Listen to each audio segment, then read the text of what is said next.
Hi welcome to Aishu's time my kitchen. ഇന്ന് ഞാൻ വിലുമ്പി സ്ക്വാഷാണ് ഉണ്ടാക്കുന്നത്. വിലുമ്പിപ്പുളിയൊക്കെ നമ്മളെല്ലാവരും വീട്ടിൽ സാധാരണ കിട്ടുന്നൊരു സാധനമാണ്. അപ്പോൾ അത് വെച്ചിട്ട് നല്ല ടേസ്റ്റി ആയിട്ടുള്ളൊരു ഡ്രിങ്കാണ് ഉണ്ടാക്കുന്നത്.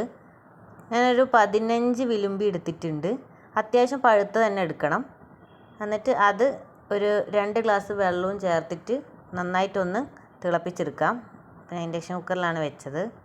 ഇനി അതൊന്ന് വെന്ത് വരണം. ഇനി ഇതിലേക്ക് നമുക്ക് ഷുഗർ വേണം. അപ്പോൾ അത് എത്രയാണ് വേണ്ടതെന്ന് ഞാൻ കാണിക്കാം. 1 കപ്പ് പഞ്ചസാരയാണ് എടുത്തത്. അപ്പോൾ വിളുമ്പിപ്പുളി നന്നായിട്ട് വെന്തുടഞ്ഞതിന് ശേഷം ഈ ഒരു പരുവത്തിനായതിന് ശേഷമാണ് ഞാനിതിലേക്ക് പഞ്ചസാര ചേർക്കുന്നത്.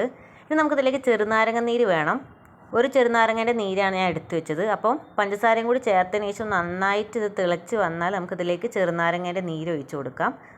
ചെറുനാരങ്ങ നീര് ചേർക്കുമ്പോൾ അതിൻ്റെ കൂടെ തന്നെ നമ്മൾ ഒരു 2 ഏലക്കായ ചെറുതായിട്ടൊന്ന് ചതച്ചതും കൂടി ഇട്ട് കൊടുക്കണം. എന്നാലേ ആ ഒരു ടേസ്റ്റ് വരുള്ളൂ. നല്ലൊരു ഫ്ലേവർ ആണല്ലോ. അപ്പോൾ ഇതിനി നന്നായി തിളച്ച് വരുന്നവരെ വെയിറ്റ് ചെയ്യുക. തിളച്ചതിന് ശേഷം നമുക്കിത് ഇറക്കി വെക്കാം.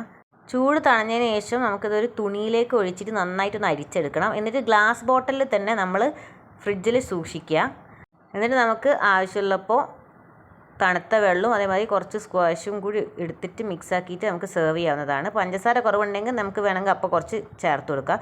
കൂടുതൽ ഈ സ്ക്വാഷ് ഒഴിക്കരുത്. നമുക്ക് ഏകദേശം അതിൻ്റെ അളവ് അറിയാമല്ലോ, അത്രേ ചേർത്താൻ പാടുള്ളൂ. അപ്പോൾ നല്ല ടേസ്റ്റി ആയിട്ടുള്ള ഡ്രിങ്കാണ്. എല്ലാവരും ട്രൈ ചെയ്യണം.